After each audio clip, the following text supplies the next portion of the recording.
पुण्यात फ्लॅट घ्यायचाय. पण कुठे घ्यायचा, कसा घ्यायचा, कुणावर विश्वास ठेवायचा? फसवणूक तर होणार नाही ना? योग्य दरात मिळेल की नाही?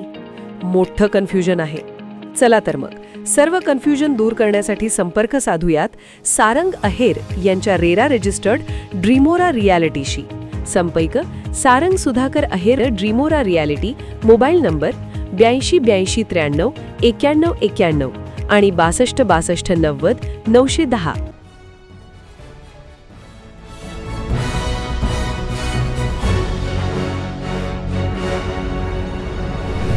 आपण पाहत आहात BCCN न्यूज. संतापजनक. 58 वर्षीय शिक्षकाचे 3 विद्यार्थिनींसोबत अश्लील चाळे.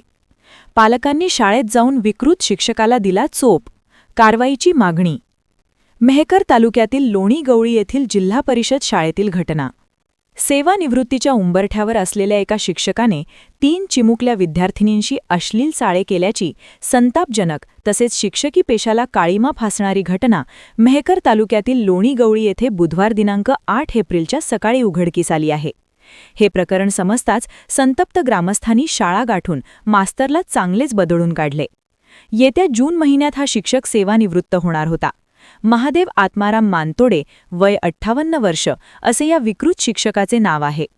लोणी गवळी येथील जिल्हा परिषद शाळेमध्ये कार्यरत असलेल्या महादेव आत्माराम मानतोडे या शिक्षकाने 3ऱ्या वर्गातील 3 मुलींचा विनयभंग केला.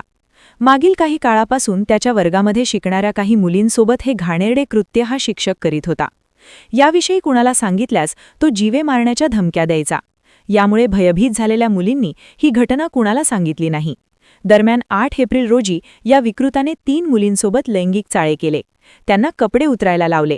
शिक्षकाच्या या कृत्याबद्दल मुलींनी आपल्या आईवडिलांना ही घटना सांगितली. संतापलेले पालकांनी सकाळी 10 वाजता शाळा गाठून शिक्षकाची चांगलीच धुलाई केली. घटनेबद्दलची माहिती समजताच डोणगाव पोलीस स्टेशनचे डोणगाव ठाणेदार अमरनाथ नागरे हे आपल्या सहकाऱ्यांसह शाळेत पोहोचले. तसेच उपविभागीय पोलीस अधिकारी संतोष खाडे हे देखील शाळेत दाखल झाले. राखीव पोलीस दल सुद्धा पोहोचले. या घटनेमुळे गावात काही वेळ तणाव निर्माण झाला होता. उपविभागीय अधिकारी खाडे यांनी पालकांची समजूत काढली. यावेळी आरोपी शिक्षकाला डोणगाव पोलीस ठाण्यात नेण्यात आले.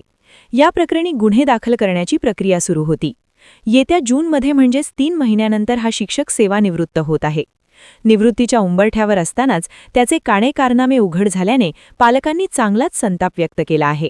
तसेच या विकृत शिक्षकावर कठोर कारवाई करण्याची मागणी केली आहे.